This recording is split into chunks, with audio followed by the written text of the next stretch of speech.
What is up? Welcome into Tide Talk Live. Stacy Blackwood, joined as always by my good buddy Jake Thomas on what is a bittersweet edition of the show. We'll get into that here in just a few minutes.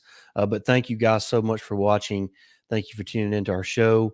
I was off on vacation for the last 10 days or so I'm Nice. back now. But Yeah. uh, good to be back, but enjoyed my time, kind of relaxing for a few days at the beach and getting to spend some quality time with the family. But uh, going to get everybody together tonight. We'll talk about what the massive announcement is here in just a second, but we got some stuff we got to get out of the way.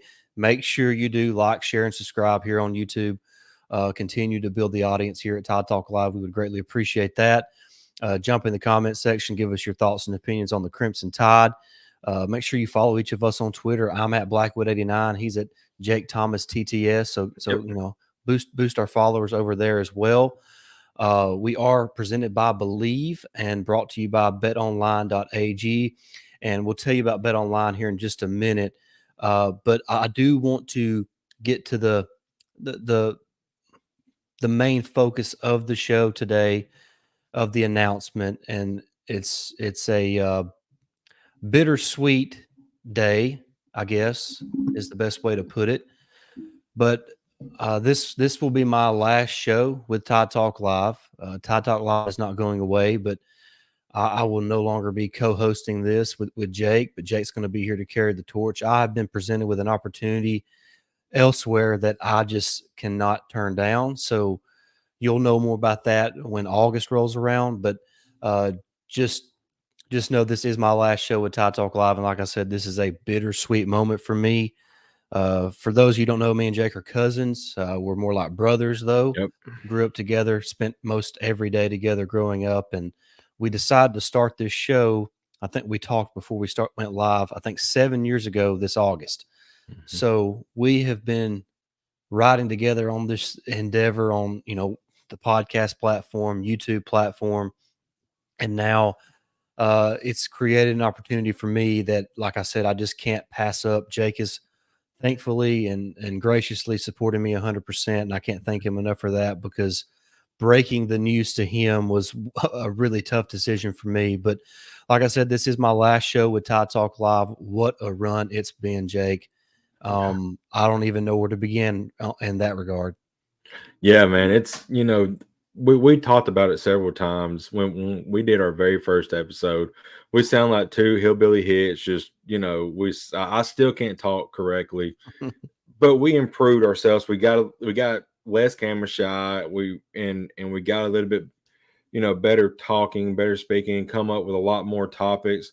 Then, we first started out as Double Covers Podcast. We'll go little history lesson here. Yeah. And we pretty much talked about all forms of sports, but we got to realizing that, our main base was Alabama fans. So then that's when we kind of consolidated. It's like, look, we need to tap into that. And that's when Tide Talk Live was born. And then we was doing the podcast side of it. We've been on Spotify and Anchor and all that for forever now. Our very first episode till even this one will probably go out on Spotify and Anchor and all that. But we it come to another point where this opportunity was like, let's try the YouTube thing. Mm-hmm. And we did that, and it just opened up another venue for us to talk about what we love, and that's Alabama sports. Now, football is the main thing here, but we love all sports at Alabama. We're not just Gumps. We're everything. We're fans of everything at Alabama, and and that's luckily for Stacy has opened up some opportunities, and I'm so happy for him. And like Stacy mentioned, I'm still going to be here. I'm still going to carry this thing. Maybe one day in the future we can have Stacy back as a guest and all that. I don't think he's going away forever, per se. No. But right now that's where we're at, and I, Stacy, I'm extremely happy for you. I know that you said it was bittersweet, and especially tell me that, when I got that text message, when I got that text message, I was actually homesick with COVID, and I just woke up and not feeling well, and I was like, Oh man, I feel 100 times worse now reading that, but it's a grateful opportunity for you, and I'm excited, and I know you're going to do great things out there in your next occupation and what you're doing. So I'm excited for you. Well, I really appreciate that, Jake. And like I said, the fans have really, especially when we brought the show over to YouTube, Yeah, they have really, catapulted and launched our show and our platform. And I can't thank everybody enough for tuning into us and you know spending a lot of hours with us over the last few years. I mean, yeah, if you think about it, um, people are taking time away from other things they could be doing to spend time with us, talking Alabama football and all Alabama athletics. So thank you guys from the bottom of my heart. I can't tell you how much I appreciate all of you because you are part of what has created this opportunity for me. So mhm, I couldn't be here in the position that I am without all of you guys. So I really appreciate that. Before we continue, I do got to tell you guys about BetOnline. BetOnline is the world's most trusted betting platform and your number one source for everything online sports betting. Right now, you can receive 50% free bet up to $250 on your first deposit to bet on anything from the Olympics to baseball to Formula One racing. BetOnline has every stat, every matchup, and even live odds and spreads while the games are being played.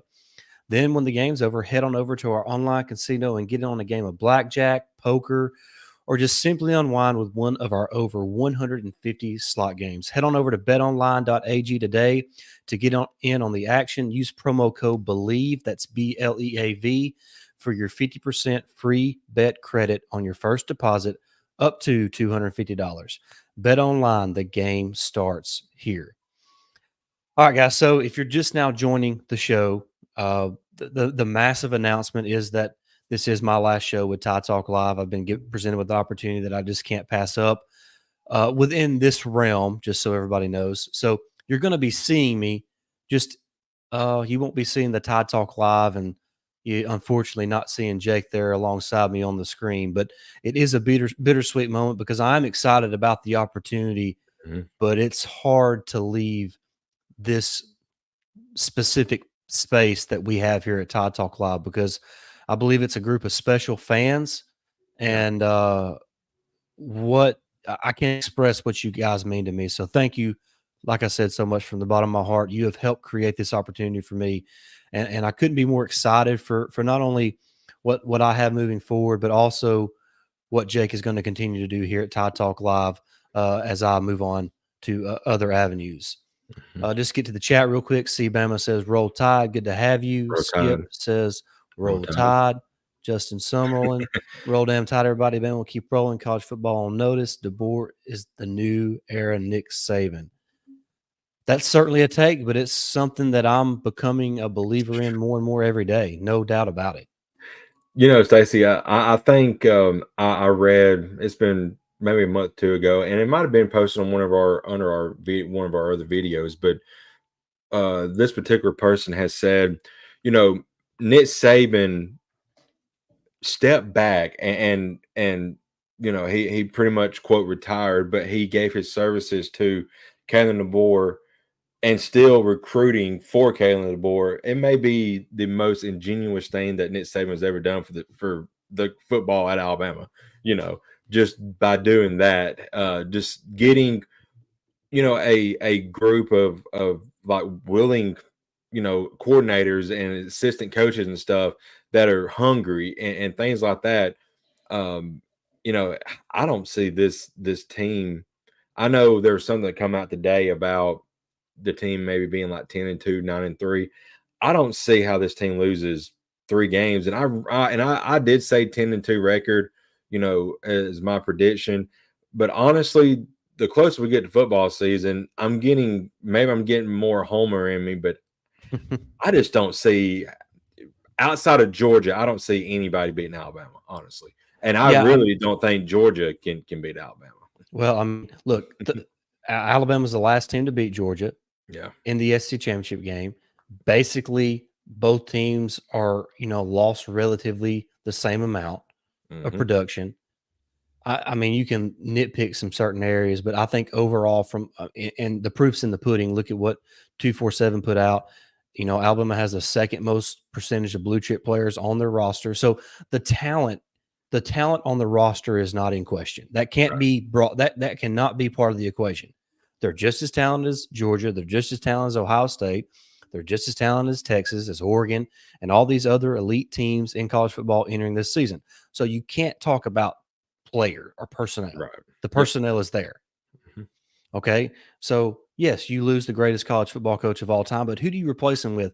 Only the guy who just went to the college football national play championship game. Right. Yep. So, and took a team there that just 2 years ago before he got there had a losing record. Mhm. And then he goes, what, 25-3 in his Something two like years that. there? I Yeah. mean, something just ridiculous. The most wins ever in a 2-year span in college football history. Yeah. Did you know that? I didn't know that. That's wild. I mean, that's the guy who they replaced him with. So Right. I think, and the truth is, the closer the season gets, the people that were, had the attitude that Alabama was going to just, fall off a cliff. The closer the season gets, they're kind of backpedaling on that, and they're kind of saying, Kalen DeBoer's a really good coach. He's recruiting well. Alabama's still got a lot of good players. They're going to be pretty good. So most of those people have kind of backtracked a little bit, Yeah. but I just don't understand all of the I hate to say naysayers, because that's really, people are not really not thinking Alabama's not going to be good, but I love that we were picked third, by the way, I behind know. I do Georgia too. and Texas. I love that Yep. Nick Saban done it on purpose. You won't ever convince me of anything different. Yep. Um, Justin says 12-0, baby, will shock the nation and win the Natty the first year. Love I it. mean, I would not be surprised. I would be more surprised that they went undefeated in the regular season than I would be if they won the national title. Yeah. I mean, I agree. seriously. Mhm. I think Alabama's got just as good a chance as Georgia, Texas, Oregon, Ohio State. I think one of those teams will be the national championship winner this year, and Alabama's got just as good a shot as any of them. They got as good a roster as anybody, and outside of Kirby Smart, because he's won 2 national titles in the last 3 years, got just as good a coach as anybody. Right. Yeah. So I think a lot of the people were, when we talked about this too, it's a lot of wish casting, really. Mhm. Yeah, you're right, Stacey. And one other thing about Kalen DeBoer, at his time at Washington, when he got there, you talked about his time, and they had kind of fallen on some hard times. And I mean, he got to the national championship. He has recruited a couple, big time players, but you don't think Washington as a 5-star blue chip place where 5 stars and great players go. He won with mainly 3 and low 4-star players and got to the national championship game. And Yeah. what he did with Michael Penix. Michael Penix was he had Illinois, wasn't it, or Indiana. Indiana, and he was injury prone, and never could make the field. He went when Kalen DeBoer went to Washington. He pretty much changed his career and Mhm. made him I think Penix went 10th in the draft. Not It was either 9th or 10th, something like Yeah, that, to the yeah. Falcons. So I mean, he went from being an injury prone bug and just taking up a space to being a top 10 pick in the Mhm. NFL draft. I mean, Well, it's I think incredible. that's you touched on it there, the ability to develop players. Yep. Washington the Washington Huskies had 10 players drafted in the Yeah. 2024 NFL draft. Yep. I don't know they've ever had that many. They may have in their past. I couldn't tell you, to be honest with you, Right. but I would be shocked if they've ever had 10 drafted before. Yeah, And you're right. you're talking about a program that was consistently, in the 30s and 40s and even 50s in recruiting, Right. to all of a sudden Mhm. they have 10 guys drafted in the draft. Mhm. That tells me that this coaching staff, and Kalen DeBoer more specifically, knows how to develop his players and also put his players in the best position to be successful on the field and boost their draft stock. And Michael Penix is a prime example of that. Yeah.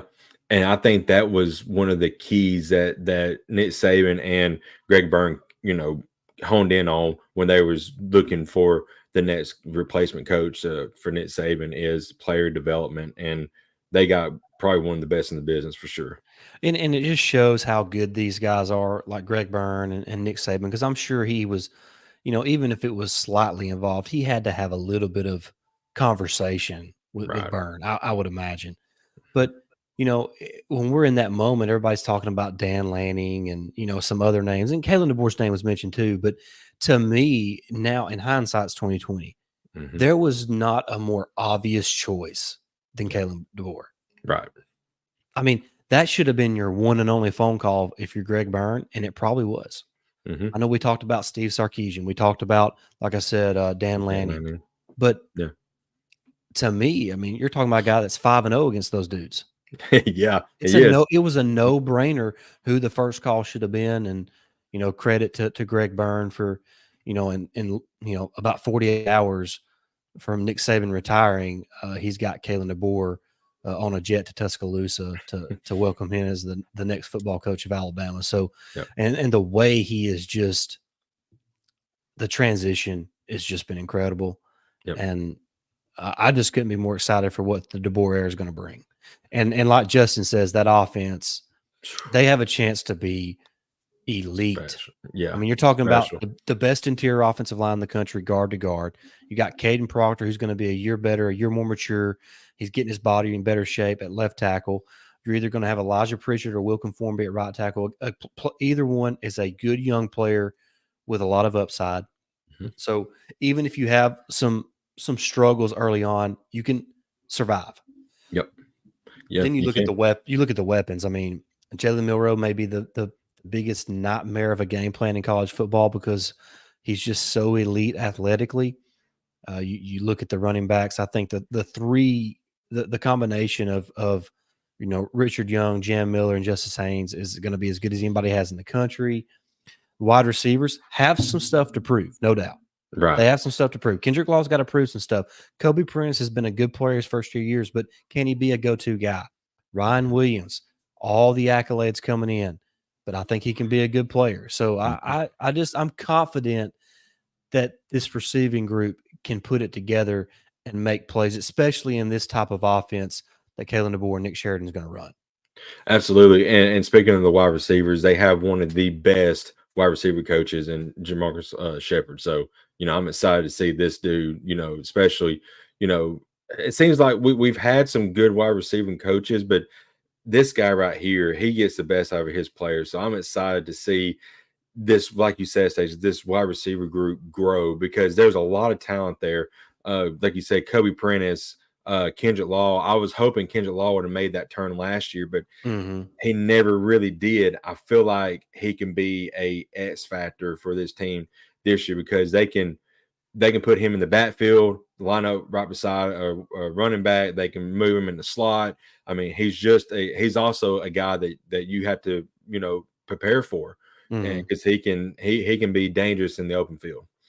Well, and one thing to kind of remember when talking about guys like Kobe Prentice and Kendrick Law, well, first of all, you had Isaiah Bond and Jermaine Burton ahead of those two guys, so they Right. were the third and fourth option last year as true sophomores. And then you compound that with Jalen Milroe only attempted 23 passes on average per game. Right. So, when you have, 4 receivers, 3 tight ends you're trying to throw the ball to, a 3 running backs you're trying to throw the ball to, there's only so many balls to go around when you're only making 23 pass attempts a game. So that's important to remember as well. Amari Niblack saw several targets as well. Who's now at Texas. So I think that's an important aspect to remember that as well, because I think you could probably see Milroe around, probably 32 attempts this year. Yeah. So you're talking maybe 10 more attempts or so a game. That's a lot more distribution he can have to guys like Kendrick Law and Kobe Prentice.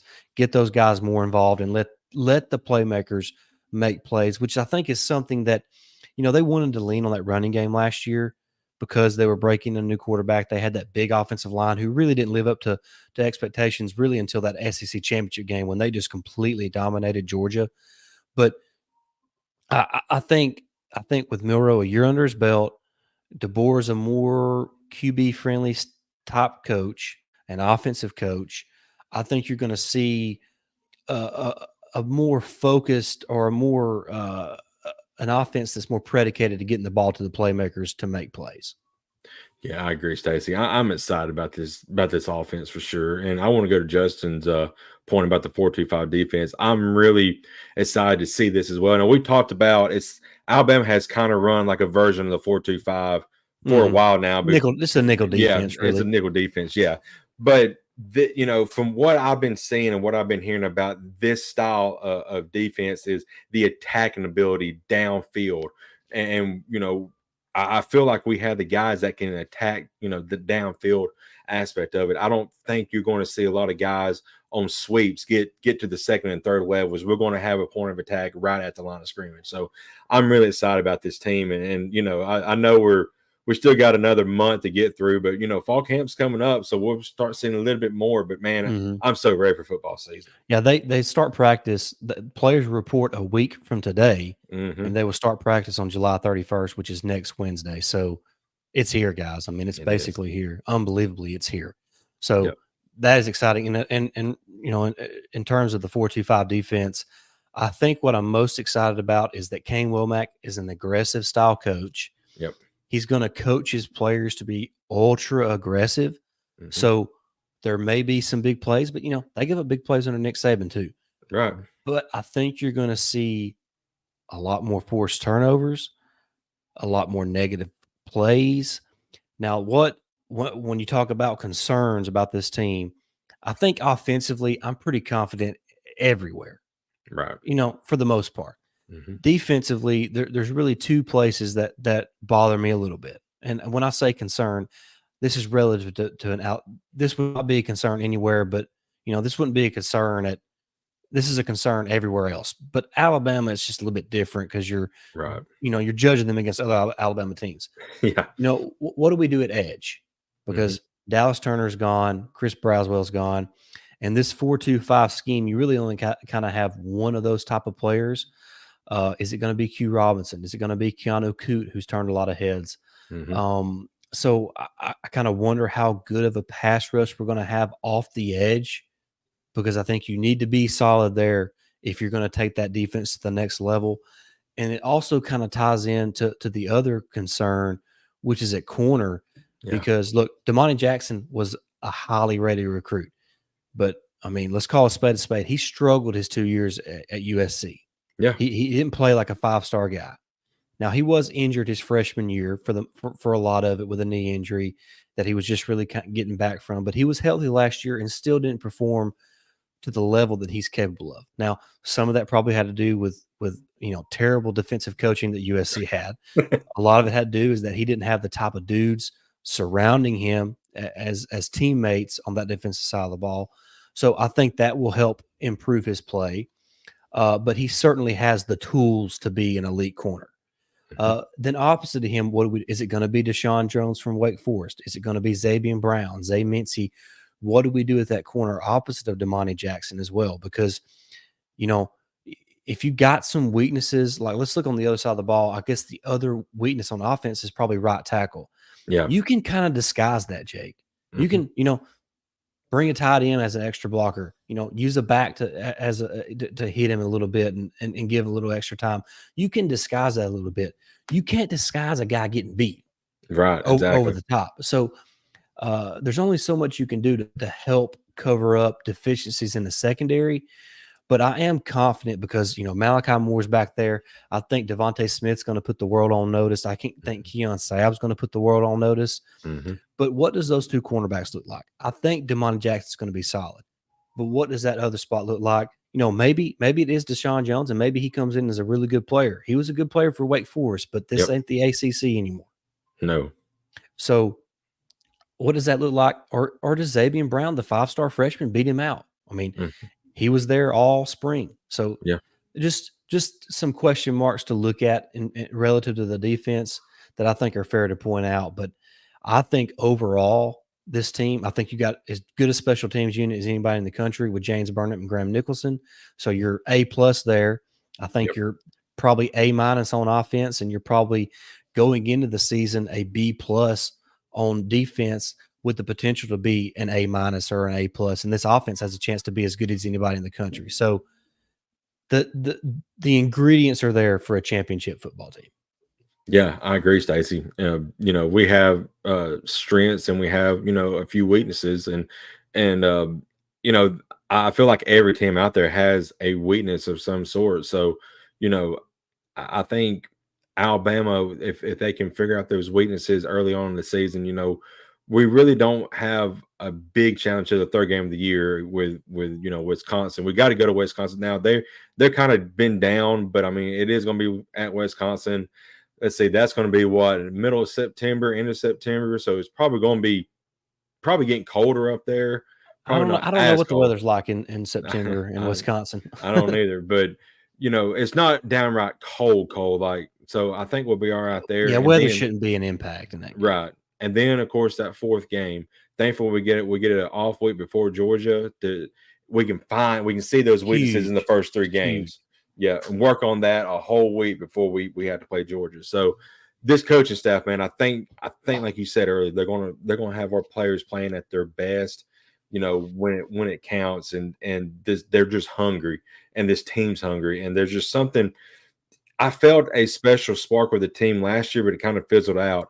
I feel that spark again with this team, and if it sparks early, I don't think it's going to fizzle out like it did last year.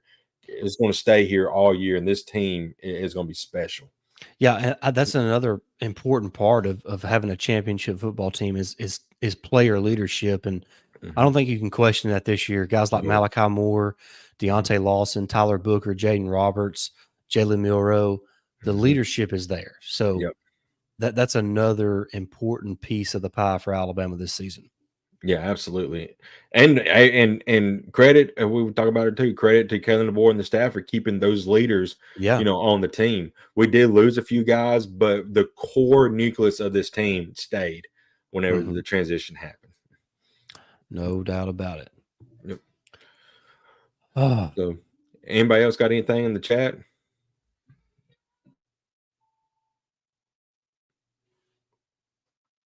well,